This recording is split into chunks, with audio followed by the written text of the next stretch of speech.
하나님 말씀은 마태복음 21장 1절에서 11절의 말씀입니다. 마태복음 21장 1절에서 11절의 말씀, 우리 한 목소리로 같이 읽습니다. 시작. 그들이 예루살렘에 가까이 가서 감람산 벳박에 이르렀을 때에 예수께서 두 제자를 보내시며 이르시되 너희는 맞은편 마을로 가라.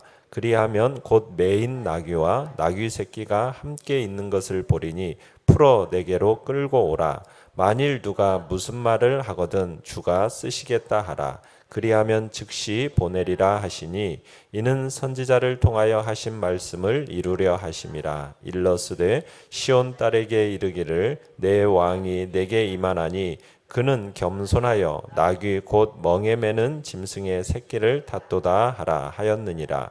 제자들이 가서 예수께서 명하신 대로 하여 나귀와 나귀 새끼를 끌고 와서 자기들의 겉옷을 그 위에 얹음에 예수께서 그 위에 타시니 무리의 대다수는 그들의 겉옷을 길에 펴고 다른 이들은 나뭇가지를 베어 길에 펴고 앞에서 가고 뒤에서 따르는 무리가 소리 높여 이르되 호산나 다윗의 자손이여 찬송하리로다. 주의 이름으로 오시는 이여 가장 높은 곳에서 호산나 하더라. 예수께서 예루살렘에 들어가시니 온 성이 소동하여 이르되 이는 누구냐 하거늘 무리가 이르되 갈릴리 나사렛에서 나온 선지자 예수라 하니라. 아멘.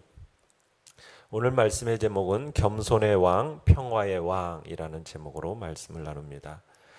1절에서 이제 그들이 예루살렘 가까이 가서 감람산 벳박에 이르렀을 때에 라는 말로 오늘 본문이 시작이 되고 있는데요.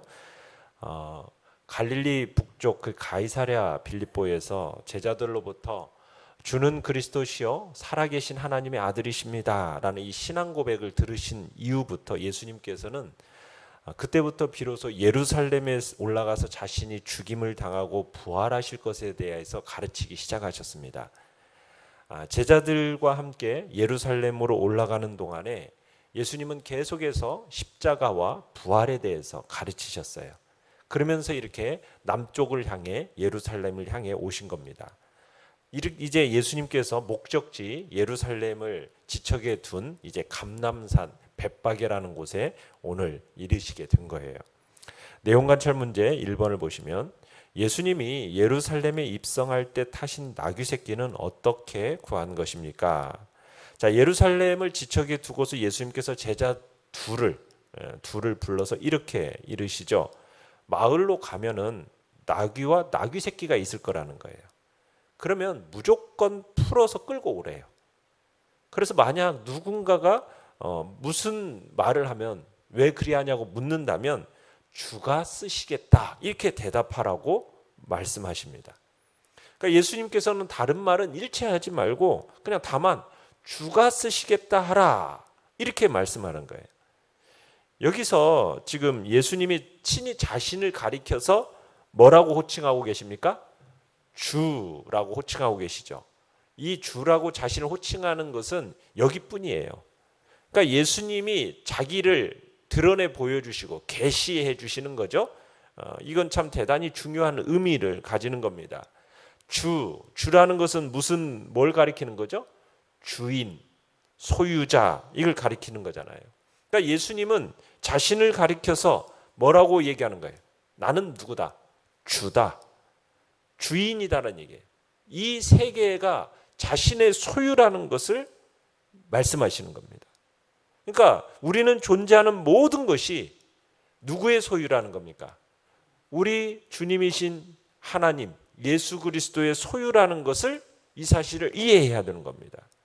우리 모든 성도 개개인에 대한 소유물 전체도 우리 주님의 소유라는 것이 인정해야 되고 그리고 성경은 우리가 그분의 소유라는 것을 가르치고 있는 겁니다.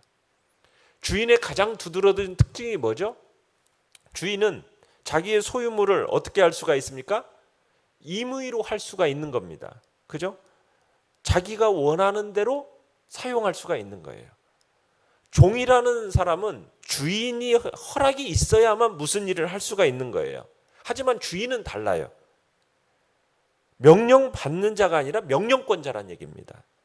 그러니까 예수님께서 자신을 가리켜서 주라고 딱 계시했다는 사실을 통해서 우리는 이 관점을 이해해야 되는 거죠.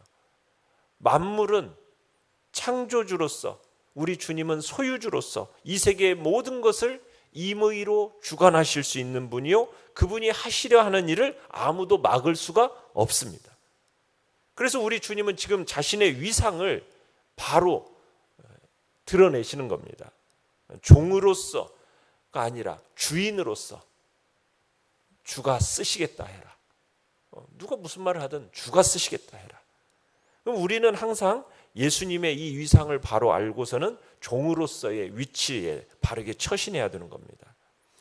이것 또한 예수님께서 이제 일어날 일을 미리 다 알고 계셨다는 얘기예요. 이 모든 일이 하나님께서 준비하신 일이고 친히 이루신 일이라는 것을 암시하는 겁니다. 예수님께서 이렇게 말씀하신 의도가 4절에 보면 마태가 뭐라고 설명을 해놓고 있습니까? 이는 선지자를 통하여 하신 말씀을 이루려 하심이라. 그러니까 예수님께서 지금 두 제자에게 명령하신 이 일은 하나님께서 옛 선지자를 통해서 미리 약속하신 일들을 성취하는 일이다. 지금 이렇게 말씀하시는 거예요. 그러니까 이 모든 일들이요, 그냥 우연하게 되어지는 게 아니라 하나님께서 친히 준비하고 이루어 가신다는 사실을 지금 알리고 있는 겁니다. 그러니까 하나님은 어떤 분이시냐? 지혜로운 사업가시요, 온 우주 만물을 경영하는 경영자이십니다. 그러한 하나님께서는 결코 즉흥적으로 일하시는 분이 아니에요. 모든 일을 철저하고 완벽한 계획에 따라서 지금 진행해 가고 계시는 겁니다. 그러니까 지금 이 일조차도 하나님께서 다 계획하신 대로 지금 진행되어져 가고 있는 거죠. 그러니까 우리가 알기를 힘써야 되는 것은 뭘 알기를 힘써야 되겠습니까? 하나님의 뜻을 알기를 힘써야겠죠. 하나님의 뜻을 아는 것이 그래서 중요한 거예요. 이미 이루어진 일들이 그랬듯이 앞으로 나타나게 될 일들도 하나님께서 계획하신 대로 그리 될 것이에요. 그러니까 우리는 하나님의 뜻을 알아서 그 뜻에 잘 대비하는 삶을 살아야겠죠. 누구라도 하나님의 뜻에 무지하면 아무 대비할 수가 없게 됩니다. 하나님께서 우리에게 계시로 주신 이 하나님의 말씀, 성경 말씀을 통해서 우리는 하나님의 뜻을 깨닫고 미래를 잘 대비함으로써 보람있고 의미 있는 인생을 우리는 살아가야 되는 거죠. 내용관찰 문제 2번을 보시면 예수님이 나귀 새끼를 타고 예루살렘으로 들어서시자 사람들은 어떻게 반응하고 있죠? 8절, 9절을 보시면요, 많은 사람들이 어떻게 하고 있어요? 겉옷을 길에 쫙 피죠. 또 다른 사람들은 나뭇가지를 베어서 길에 펴고 예수님을 옹이하면서 소리 높여 외칩니다. 뭐라고 외치고 있죠? 호산나 다윗의 자손이여 찬송하리로다, 주의 이름으로 오시는 이여 가장 높은 곳에서 호산나, 이렇게 하고 있습니다. 자, 그런데 지금 무리가 예수님을 옹이하여서 외친 이 외침의 내용이요, 사실은 범상한 게 아니에요. 이게 어디에서, 이 무리가 외친 말은 지금 어디에서 인용된 거냐면 시편 118편을 인용한 거예요.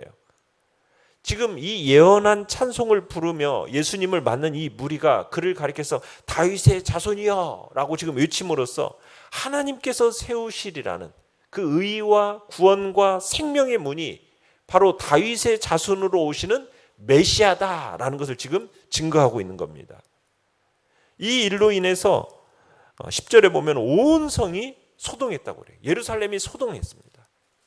오늘 본문에는 나타나지 않지만 마태복음에서는 뭐라고 했냐면 바리새인들이 항변을 하고 있어요. 예수님께. 제자들을 책망하면서 지금 이 일을 금하라고 막 합니다. 그러자 예수님이 뭐라고 답변하셨죠? 만약 이 사람들이 잠잠하면 뭐가 소리 지르리라? 돌들이 소리 지르리라. 이렇게 말씀하셨어요. 그러니까 나귀를 타고 입성하시는 예수님의 모습이 저들 눈에는 초라하고 보잘것없는 어떤 그냥 평범한 랍비의 입성으로 보였는지 모르는데 실제로는 선지자가 예언한 것을 이루는 일이고 이스라엘을 위해서 의와 구원과 생명의 문이 되실 메시아의 왕에 입성하시는 거라는 것을 지금 분명하게 밝히고 계시는 겁니다. 그러니까 예수님의 이 입성은 천지만물의 존망과 생사를 좌우하는 중대한 일이라는 거죠. 그렇기 때문에 만일 사람들이 입을 닫으면 뭐가 소리 지른다고요? 돌들이라도 소리 질러서 이 일을 외쳐 알릴 수밖에 없다. 지금 그러셨던 거예요. 근데 물론 이들이 기대하던 바는 주님께서 이루시려고 하는 그 구원 사역과는 동떨어진 기대였어요. 이 무리들의 기대는 뭐였습니까?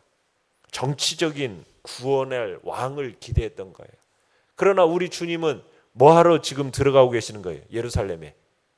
뭐하러 들어가고 계시는 겁니까? 우리의 구원을 이루기 위해서 십자가에 달려 죽으시기 위해서 지금 예루살렘에 들어가고 계시는 거죠.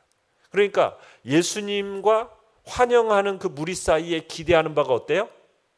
달라도 너무 다르죠. 너무 큰 차이가 있는 것을 보게 되는 거예요. 우리가 원하는 고 바라는 바가 성취되기를 우리는 소망해요.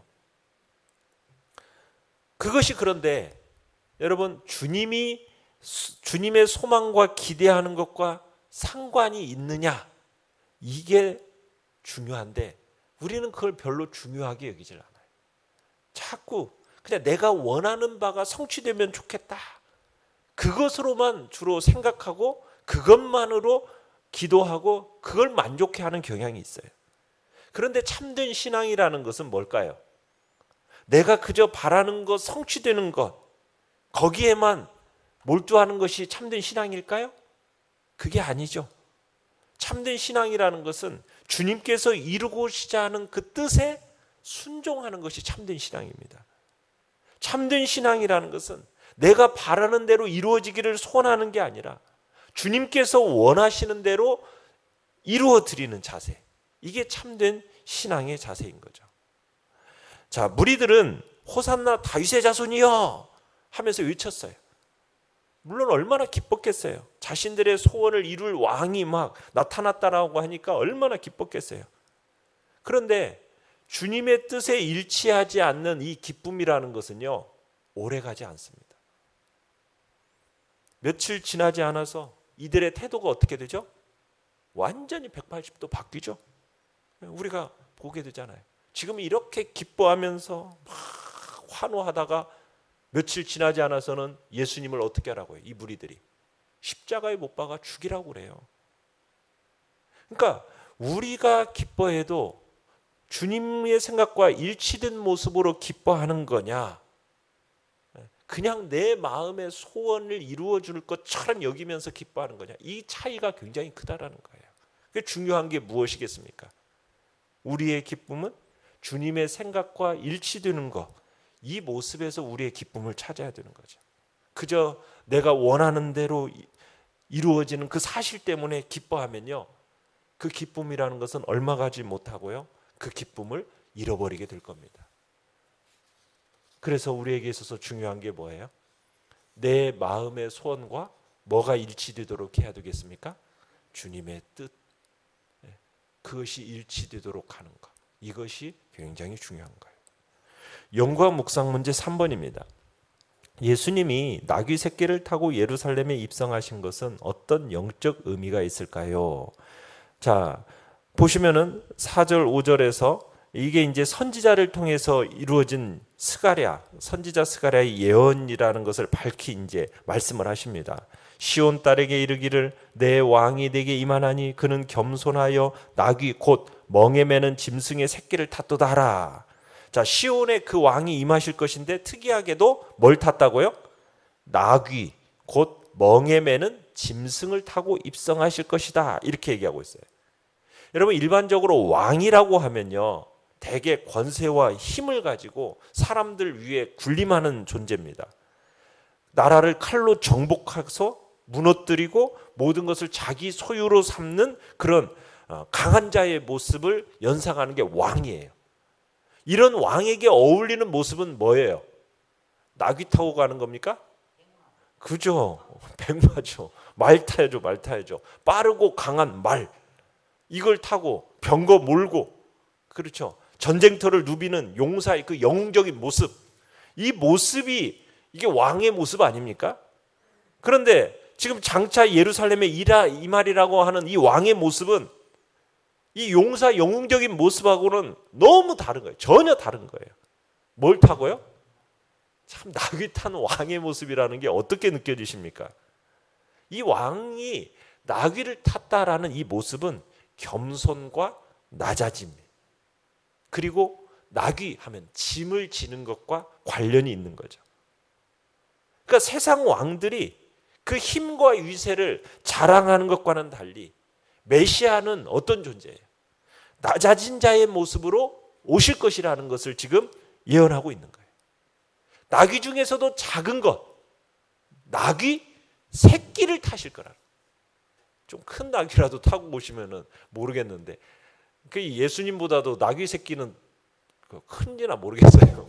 그런 나귀 새끼를 타고 오신다고 하니 뭐 장난도 아니고요. 그죠? 낮아짐과 겸손이 극에 이를 것을 지금 예언하고 있는 겁니다.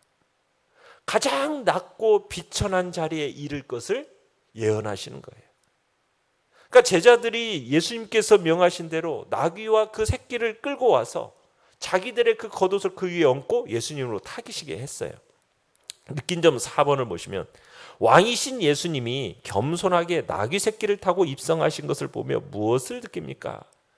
자, 초라하기만 했던 그 위대하신 왕의 행차의 모습은 그분이 우리를 위해서 얼마나 낮아지셨는가, 낮추셨는가, 우리는 그것을 느끼게 만드는 거예요. 어떤 한 폭의 그림이지 않습니까? 예수님이 위대한 왕이신데 멋진 백말 타고 딱 입성하시는 것이 아니라 나귀, 그 나귀도 뭘 타고요? 나귀의 새끼를 타고 임하신다. 그것은 바로 빌립보서 2장 6절 7절처럼 예수님은 근본 하나님의 본체시나 하나님과 동등됨을 취할 것으로 여기지 아니하시고 오히려 자기를 비어 종의 형체를 가져 사람들과 같이 되었다. 이 모습을 가르쳐 주시는 거예요. 하나님이신 그분이 사람의 몸을 입으셨다. 엄청난 자기 비하이지 않습니까? 어떤 사람의 겸손도 이에 비할 수가 없는 거죠. 우리도 바로 이런 겸손을 배울 수 있어야 돼요. 배워야 해요. 자기를 낮추는 정도가 아니라 남을 위해서 자기를 온전히 포기할 수 있는 위대한 겸손. 우리는 그 겸손에 이르도록 우리 자신을 힘써 드려야 할 것입니다.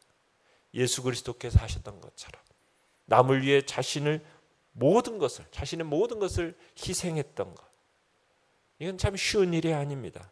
그러나 우리가 가져야 할 겸손의 자세가 바로 이런 것이고, 우리가 진정 위대한 성도가 되려 한다면 위대하신 우리 주 예수 그리스도의 모범을 따라서 우리 자신을 낮추고 낮춰 정말 한없이 겸손한 자의 모습으로 살아가는 것이 진정 예수 그리스도를 따르는 제자의 모습이라는 것을 우리에게 가르쳐주고 계시는 겁니다. 결단과 적용 5번입니다. 주님이 쓰시겠다고 하면 나는 어떤 것이라도 내어드릴 수 있습니까? 내가 예수님을 찬양하며 환호하는 이유는 무엇입니까? 주님이 이 땅에 오신 목적을 생각할 때 나는 어떤 모습으로 살아가야 하겠습니까? 주님 앞에서 말씀을 생각하면서 묵상하시고 결단하시기 바랍니다. 오늘의 기도 같이 읽겠습니다. 시작. 말로만 샬롬을 외칠 것이 아니라 고개를 숙이고 허리를 구부려 주님의 평화를 심게 하소서. 아멘. 말씀을 생각하면서 기도하시고요. 연약한 우리의 지체들을 위해서 기도해 주시며 이 코로나 사태가 속히 참으로 잠잠해지고 우리의 예배가 온전히 회복될 수 있는 날이 속히 오도록 주여 우리 세 번 부르짖며 나아갑니다.